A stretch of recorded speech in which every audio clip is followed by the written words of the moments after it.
Bonjour à tous, je vous avais promis donc une série de vidéos sur la méthodologie de projet entrepreneurial. On va commencer par une première vidéo qui va être peut-être un tout petit peu plus longue que les autres, mais ce premier pas, ce premier démarrage dans la méthodologie de projet. Donc ce que je vous propose, c'est que vous fassiez pause, vous allez vous chercher un petit café, un thé, une boisson, et par la suite, je vais démarrer cette vidéo. Si vous êtes prêts, pour démarrer cette vidéo, je vais faire comme font beaucoup d'entrepreneurs finalement. Je vais partir d'une idée et d'une feuille blanche. Même si vous le voyez, j'ai un petit peu triché déjà sur cette feuille, sur mon ordinateur. La première étape de la méthodologie n'est pas celle que l'on croit. Je le dis d'expérience, puisque la plupart des jeunes entrepreneurs que je rencontre, ou des moins jeunes d'ailleurs, en tout cas des futurs entrepreneurs, me pose tout de suite la question des statuts. Quel statut je dois avoir? Dans la réalité, cette question des statuts n'est qu'un accessoire de concrétisation du projet et ce n'est pas un élément de réflexion de votre projet entrepreneurial. Pour vous rassurer tout de suite, en France, il existe 18 statuts entrepreneuriaux possibles. Nous vous trouverons une place et il faudra qu'elle soit la meilleure possible. Et vous verrez quand on reparlera des statuts que ce n'est pas aussi simple qu'on veut bien le dire et que vous pouvez ne pas être décisionnaire du statut que vous allez choisir et que en dehors de l'activité ou du simple fait d'être entrepreneur, le choix d'un statut est composé d'un grand nombre d'éléments, y compris personnels.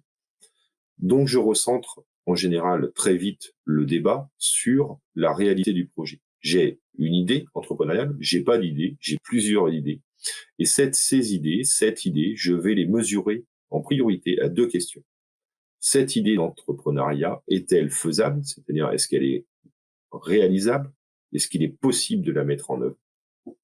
Est-ce qu'elle est viable? La viabilité incluant deux éléments. Le premier, la rentabilité.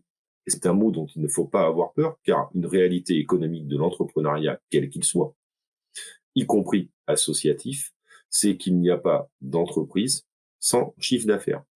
Il n'y a pas d'entreprise sans rentabilité, sans résultat financier. Et c'est bien cette rentabilité qui composera ensuite votre rémunération, dont on sait que c'est quand même un élément fondamental aujourd'hui pour assumer le quotidien de nos vies à tous.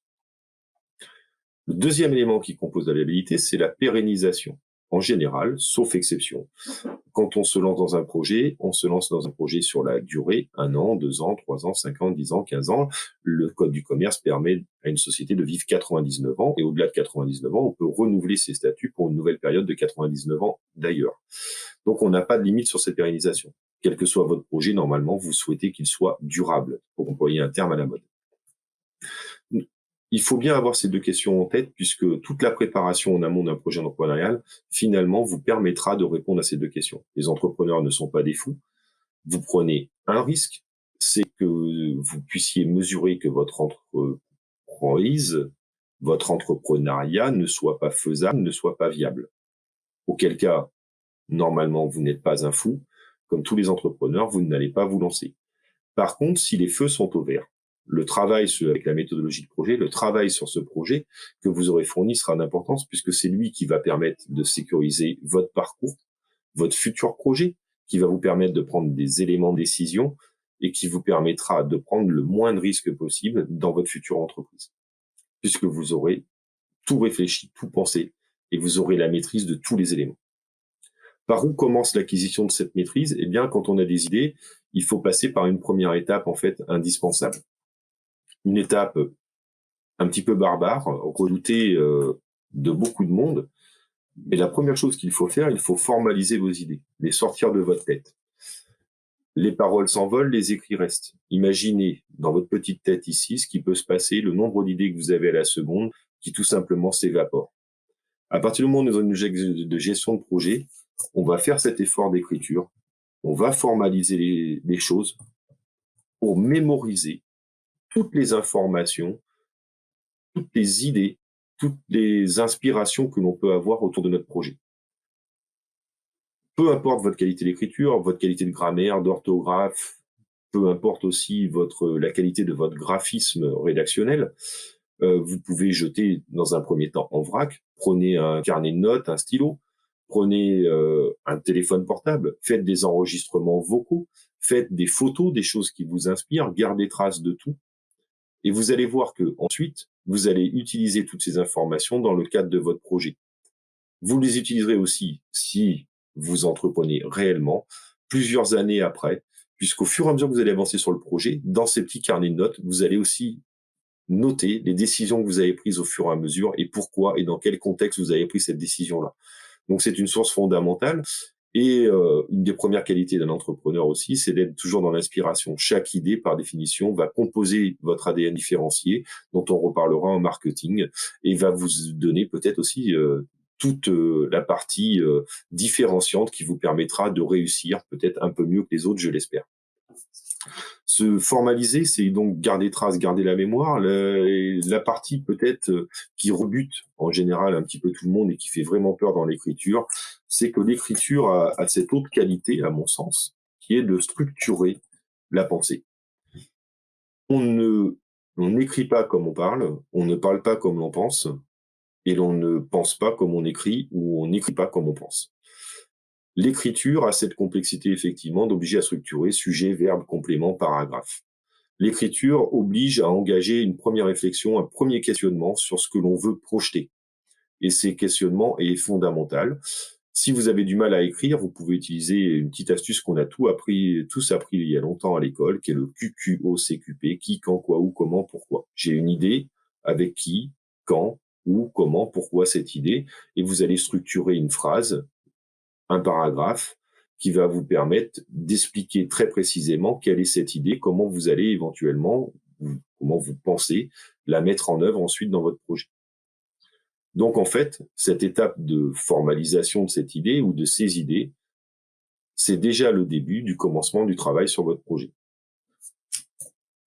Ce travail de formalisation, première étape indispensable, va donc vous permettre de matérialiser votre projet.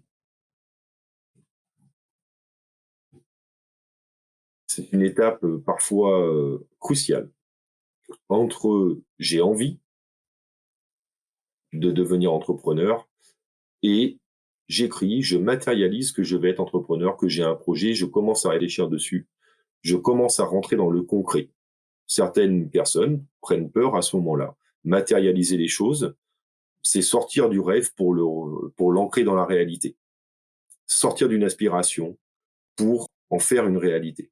Et cela peut être parfois une étape importante. Nous avons tous des rêves et parfois il est très bien aussi que ces rêves ou ces aspirations ne restent que des rêves ou des aspirations.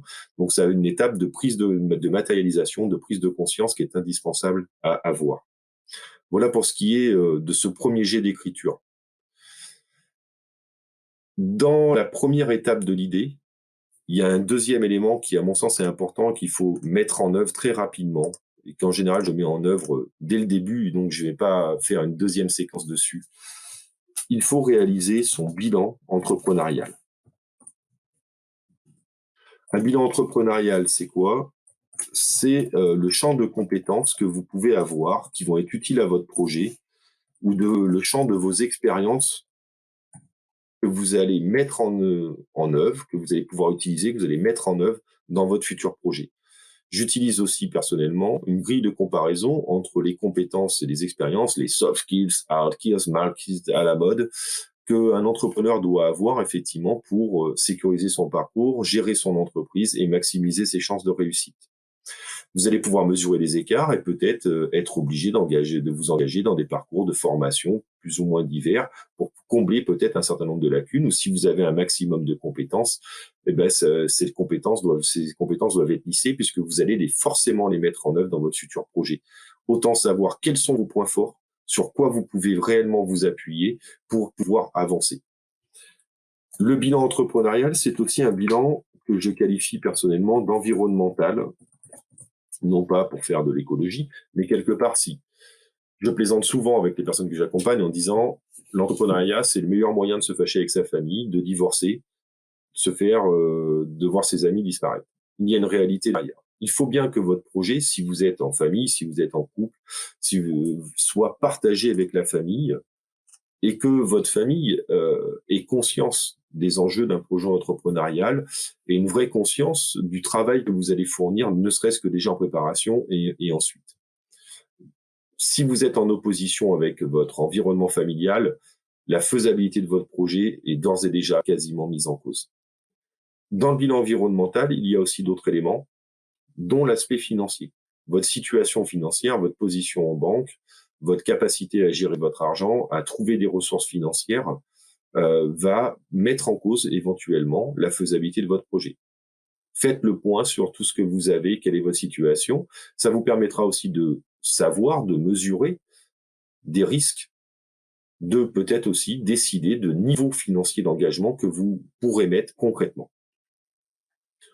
Le dernier point de l'environnemental, c'est votre réseau. Quelles sont les personnes autour de vous sur lesquelles vous pouvez vous appuyer pour recueillir des informations sur votre projet, qui vont pouvoir vous aider à la rédaction de votre projet? Quelle est la taille de votre environnement personnel, d'être social, que vous allez pouvoir mettre en œuvre dans et autour de votre projet, que vous allez pouvoir impliquer à vos côtés? Là encore, il faut démystifier une chose, un entrepreneur n'est pas seul. Plus vous allez pouvoir engager de réseaux autour de vous, plus vous allez avoir d'informations, plus vous allez avoir de matière, plus vous allez sécuriser votre parcours et plus ensuite, quand vous serez à l'œuvre aussi, éventuellement, ces réseaux, ces personnes seront des accélérateurs de réussite pour votre projet. Voilà les 2 grandes premières étapes. Je vais m'arrêter là pour aujourd'hui. Je ferai une autre vidéo sur la prochaine étape indispensable dans un projet. Des choses déjà très simples à vous que vous pouvez mettre en œuvre dès aujourd'hui, formaliser pour mémoriser, construire et matérialiser votre projet. Et faites votre bilan de compétences, d'expérience et votre bilan environnemental pour savoir vraiment où vous en êtes. Quand vous aurez fait ça, on continue ensemble sur cette logique de méthodologie. À très bientôt.